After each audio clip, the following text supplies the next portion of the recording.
What's going on, everyone? So the Los Angeles Lakers are pushing hard for Jerami Grant. The Lakers, based on reports, seem to have appeared to have touched base with Portland more than any other team. The Lakers are looking for a clear upgrade at the 3 spot. All their targets are like guys out on the perimeter. Obviously, Jerami Grant, you got Cam Johnson, Dorian Finney-Smith, as well as Bruce Brown is a name that has recently come to light. But out of all of those players, Jerami Grant seems to be the guy that they're really pushing for, which makes sense. I mean, there is a real, genuine argument. Jerami Grant is better than all those guys.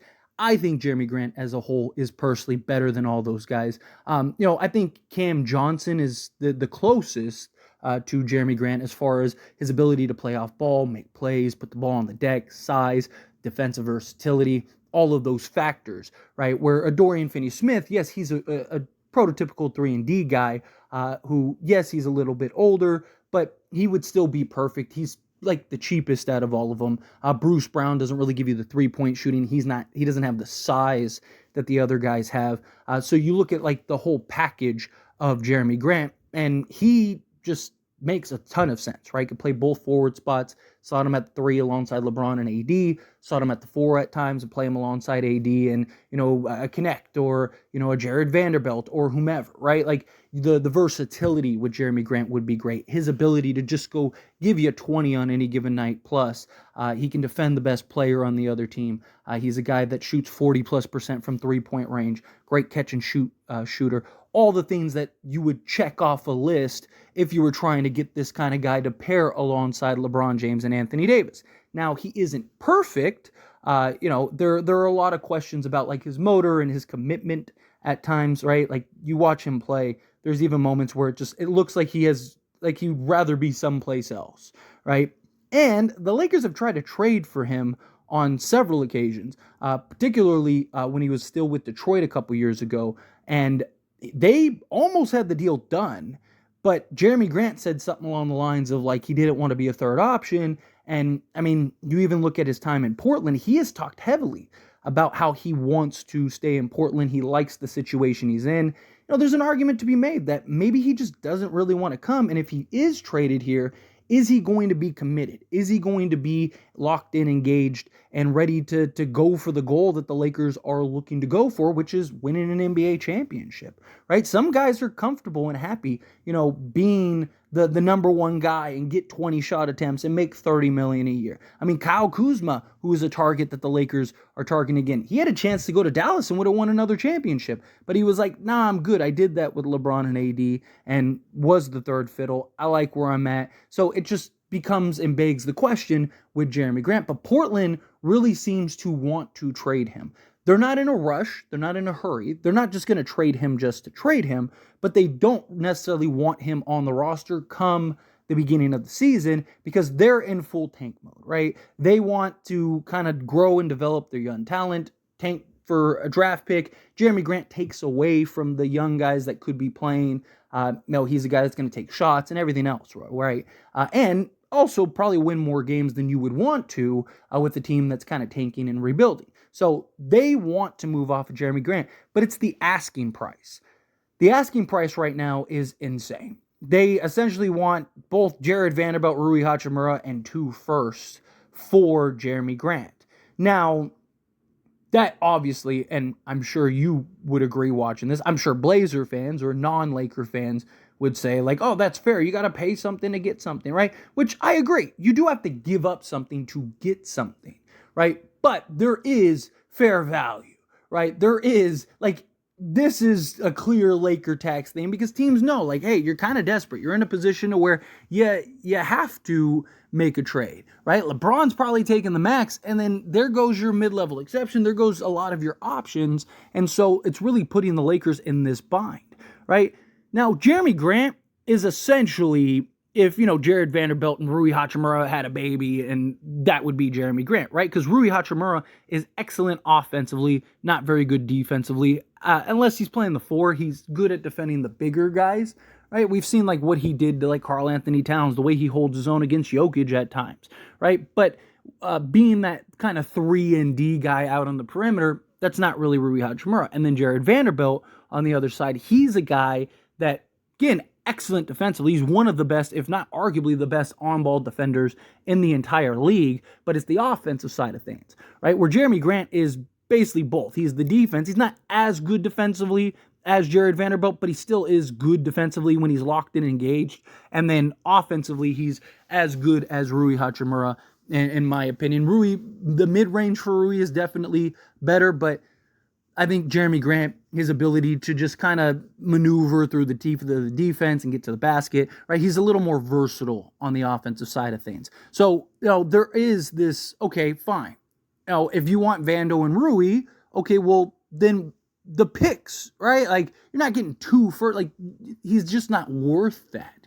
As good as he is, he's overpaid, right? Which you have to take into account when you're making types of trades. Again, he's definitely a 20 to maybe 25 million player, but he's making 30 plus million. And then by the time the contract's over, it's like 34 million. So he is overpaid. On top of him being overpaid, again, there are questions about his commitment, his engagement, how motivated is he in winning. I mean, this is even dating back. I mean, you got to think of all the teams he's been on in the last few years, from Denver to Detroit to, Portland to, I mean, the guy is not a guy that's, basically been on one team for 7 seasons, 8 seasons, ends up demanding out, goes to a team and then sticks around, No, he's basically been just let go. I mean, Detroit traded him just basically straight up for first, right? So that's the thing, is that, like, I like Jerami Grant a lot, but there are a lot of factors you have to take in play for a guy like Jerami Grant. Now, if it was Rui and Jared Vanderbilt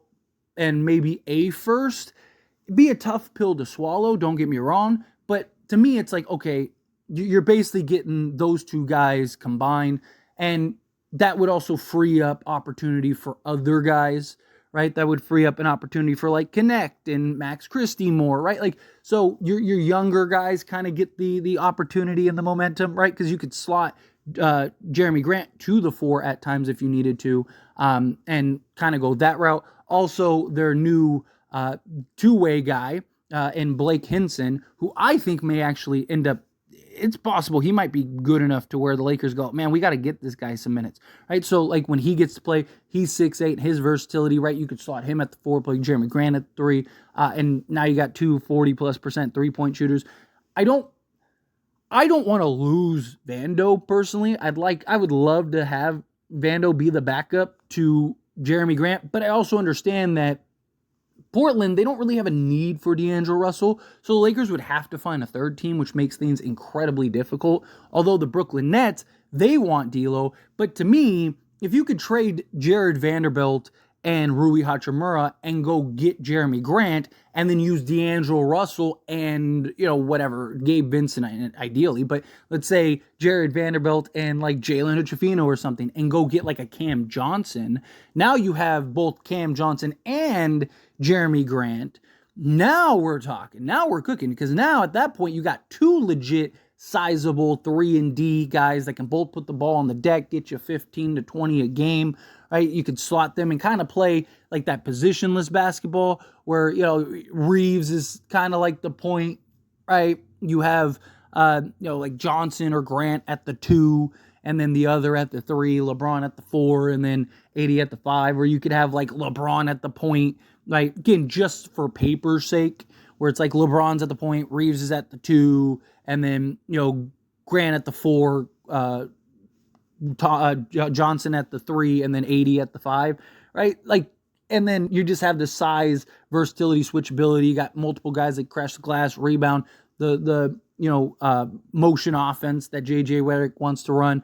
You're in good shape, right? Like, the Lakers would be very good at that point, and be very tough to beat at that point, because now you have, again, 2 guys that, they can defend a Tatum and a Brown and do it effectively. They could defend a Kyrie and a Luka and put some size on both of them and just make things difficult, right? So I'm not against trading Jared Vanderbilt if you can get guys that make sense, right? Because if you get Jerami Grant, Jared Vanderbilt's likely not playing as much. He's going to kind of just be a spot and specialty guy.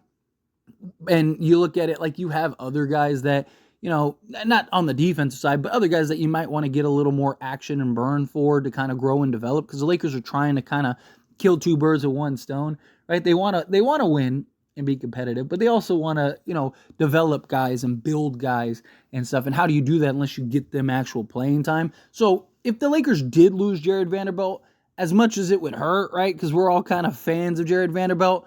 If you can get a clear upgrade and a piece that makes sense now, and Jerami Grant, yes, I understand he's 30, but, you got him at least another like 4 or 5 years. So, Jared Vanderbilt at that point, he's probably gone, right? Because he's probably going to go to a team that he gets better opportunity for at that point. So to me, I like the idea of going and getting Jerami Grant. The idea of LeBron James, Jerami Grant, and Anthony Davis as your sort of front court, I think is very good, very versatile, and gives you a little bit of everything, right? You got defense, you got rebounding, you got shooting, you got playmaking, you got multiple guys that can put the ball on the deck, right? Jerami Grant isn't that like third superstar, but he is that like, star level player that go get you 20 and defend and hit shots and do all those things. So again, he's definitely valuable. No, I've had some people, I've seen comments when I've talked about Jerami Grant in the past where people are like, oh, you're delusional. Like, Laker fans always want to get guys cheaper. Like, no, I'm not asking to get Jerami Grant cheap. I'm not if I was asking for Jerami Grant to be cheap, it would be, Gabe Vincent and D'Angelo Russell plus 3 seconds. No, yes, you give up he's worth a first. He's worth, a couple good key players. Like Rui would be good for them, and he's a valuable piece you could get some assets for, right? Like Jared Vanderbilt gives you a young defensive guy and one of the best in the league. He has value. There's plenty of teams that love Jared Vanderbilt, but you're talking Rui, Vando, it's overkill.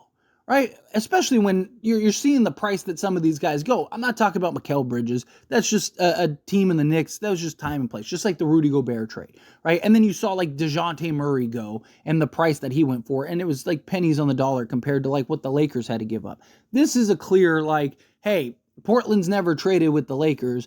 So if we're going to trade, we're going to make it count type thing. Just like the Nets and the Knicks hadn't done that. Right? And it's like, well, how do you get the Nets to trade with the Knicks? Oh, well, you give up 3 more first round picks than you should have. Right? Like that's the way you do it.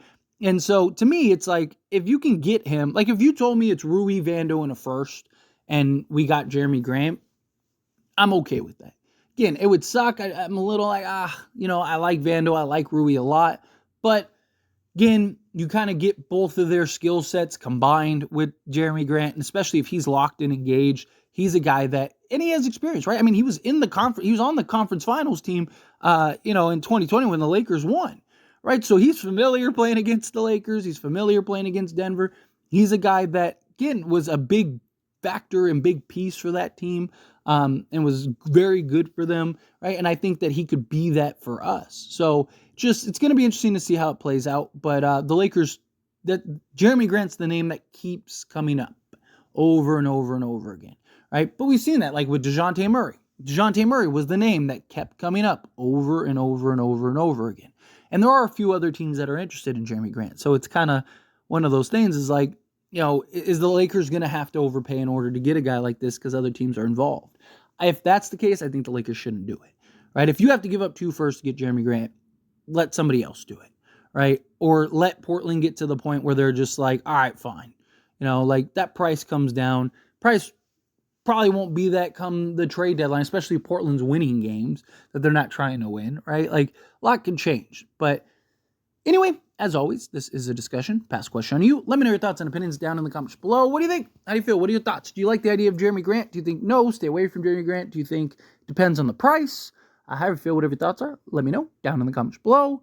That being said, if you haven't liked this video, hit that like button. Helps me a lot. So we enjoy these types of videos, and I truly appreciate it. Not subscribe channel, hit that subscribe button. Turn on the bell notifications. Appreciate y'all. See you in the next